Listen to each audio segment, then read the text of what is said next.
Hello everyone, welcome to my channel Dr. Amit's Anatomy की पाठशाला। Hyaline cartilage. Hyaline cartilage is most abundant type of the cartilages. तीन cartilage में से most common hyaline is the cartilage. Example कहाँ मिलता है? Articular cartilage. So this is the MCQ question. Articular cartilage are hyaline cartilage. Then in the nose, so nose में we can find the hyaline cartilage. Costal cartilage are hyaline cartilages like this. Then trachea, ये C shape है, these are hyaline cartilage. Bronchus, trachea जब divide हो जाते हैं, then bronchi. The hyaline cartilage in embryo में hyaline cartilage model बनाता है जिसके अंदर बोन की फॉर्मेशन होती है. सो हाइलाइन बोन यहाँ से बनती है थ्रू दी हाइलाइन कार्टिलेज. जो डेवलपमेंट ऑफ बोन में आप देखते हैं that is the cartilaginous bone जो है हाइलाइन कार्टिलेज के अंदर डेवलप होती है. So, जब हाइलाइन कार्टिलेज की हम स्लाइड देखेंगे तो हमें क्या क्या दिखाई देगा. First of all the perichondrium, that is the outer covering. So outer covering of the cartilage is known as the पेरिकोन्ड्रियम.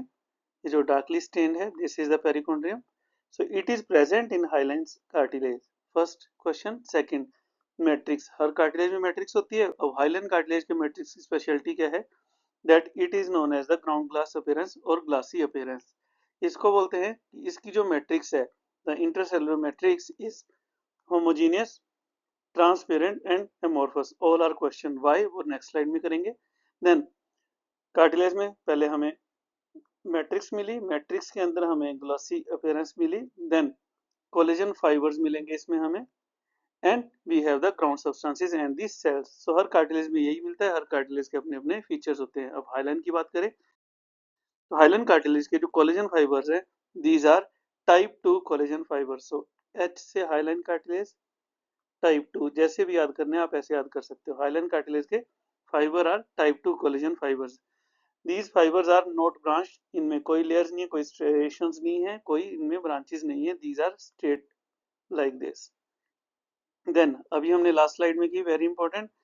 The matrix of hyaline cartilage is homogeneous, transparent and amorphous. ये क्यों होती है? Viva question. और जब आपको Highline cartilage पे short note आएगा तो ये लिखना बहुत जरूरी है. This is very important. जो कोलेजन फाइबर इस मैट्रिक्स में है, दिस इज द मैट्रिक्स जहां मैं ड्रा कर रहा हूँ. These are the collagen fibre and rest is the ground substance. Though the reflective index of these collagen fibers is same as that of the ground substance. तो जो ground substance है and the collagen fiber हैं, इनकी जब हम slide देखते हैं तो दोनों का रिफ्लेक्टिव इंडेक्स सेम है. सेम रिफ्लेक्टिव इंडेक्स होने की वजह से हमारी आईज इनको डिफ्रेंशिएट नहीं कर पाती. इसलिए हमें ऐसा लगता है ये सारा एक ही जैसा है, हमें फाइबर अलग से अप्रिशिएट नहीं होते. अगर आप डायग्राम में देखिए आपको कहीं भी हाइलाइन कार्टिलेज के अंदर कोलेजन फाइबर्स अलग अलग दिखाई नहीं दे रहे. This is because of the same reflective index of the collagen fibres and the ground substance. Very important question. Ground substance में क्या क्या मिलेगा? हमने बोल दिया this is homologous and featureless. वो हमने लास्ट स्लाइड में किया. क्यों? Ground substance is jelly like in hyaline cartilage. It is blue stained. So अगर मैं अंदर की बात करूं, ये वाली this is blue stain in H and E staining because ये बेसिक स्टेन लेता है, बेसिक डाई लेता है उसकी वजह से. And ground substance is made up of aggrecans. Aggrecans are sulphate proteoglycans और ये एग्रीकेन डेवलप होते हैं from the chondrocytes. Every point is MCQ question. Now यहाँ पर दो तरह की हम मैट्रिक्स पढ़ते हैं. These are the territorial matrix and the inter territorial matrix. So अगर हम सेल्स की बात करें, जो नेक्स्ट बात करेंगे, these are the cells chondrocytes.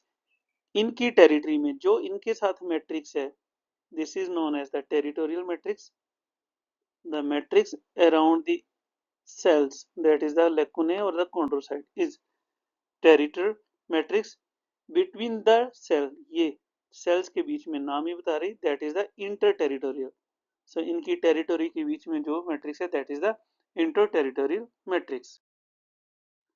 cells chondrocytes होंगे and these chondrocytes are present in the lacunae and they are in the groups. so again यही डायग्राम देखिए.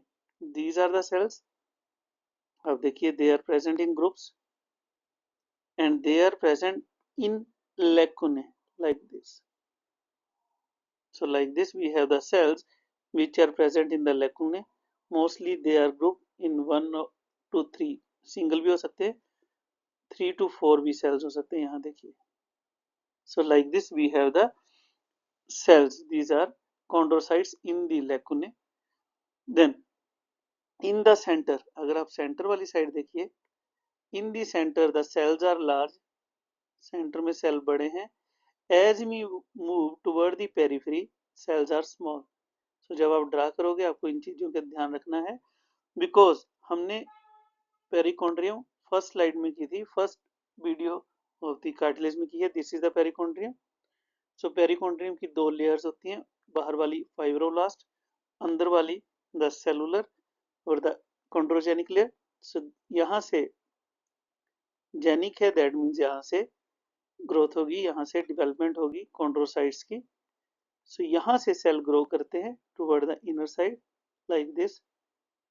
दैट्स वाई स्टार्टिंग में, that is near the periphery, the cells are small, but near the center the size of the chondrocytes are large. Very important point. हमने intercellular matrix की बात कर ली जिसमें territorial और इंटरटेरिटोरियल matrix है. Territorial matrix that is the dark matrix. Here you can appreciate dark matrix near the lacunae. lacunae की side में कुछ डार्क स्टेन होती है बिल्कुल साथ साथ, इसको बोलते हैं टेरिटोरियल मैट्रिक्स. और जो न्यू सेल डेवलप हो रहे हैं, they are present in the nest. So new daughter cells are grouped in the nest. Like this we have the cells. अगर हम स्लाइड देखें, एक्चुअली ये ट्रिकिया की स्लाइड है, इसमें से this part is the hyaline cartilage, इसकी बात करेंगे. तो हाइलन कार्टिलेज में हमने पहले बात की, outer layer is the perichondrium. Perichondrium की अपनी layer, outer is fibroblast, inner is the chondroblast. इसके अंदर this is the matrix, homogeneous matrix, ground glass appearance. आपको इसमें कोई फाइबर अलग से दिखाई नहीं दे रहे. Then we have the lacunae which have groups of the cells, that is chondrocytes, and इनकी साइड में हम थोड़ा सा डार्क इसको कलर करेंगे because of territorial matrix. and दो territorial matrix के बीच में we have the light color interterritorial matrix. so जब हम ड्रा करते हैं we should draw with histopencils first, very important point. then जब हम ड्रा करेंगे, हम सबसे पहले हमने बोला we have the perichondrium, we will draw the perichondrium. then here inner layer of the perichondrium जिसमें हम स्मॉल सेल बनाएंगे, कॉन्ड्रोप्लास्ट, थोड़े थोड़े fibres. Then toward the centre जैसे हम मूव करेंगे, सेल को हम एनलार्ज कर देंगे, बड़े सेल हो जाएंगे ये with nuclei, and they are present in the lacunae. तो टेरिटोरियल मैट्रिक्स के लिए हम थोड़ा सा इनको डार्क ऐसे कर देंगे. so like this you will draw this slide of hyaline cartilage, which is very important. so you can appreciate the outer fibrous layer, inner cellular layer, then the chondrocytes, cell nest, and the territorial and interterritorial matrix. so I think अब आपको topic clear होगा. if you have any question, any query, you can ask me. if you like my channel, like it, subscribe it, and share it. Thank you.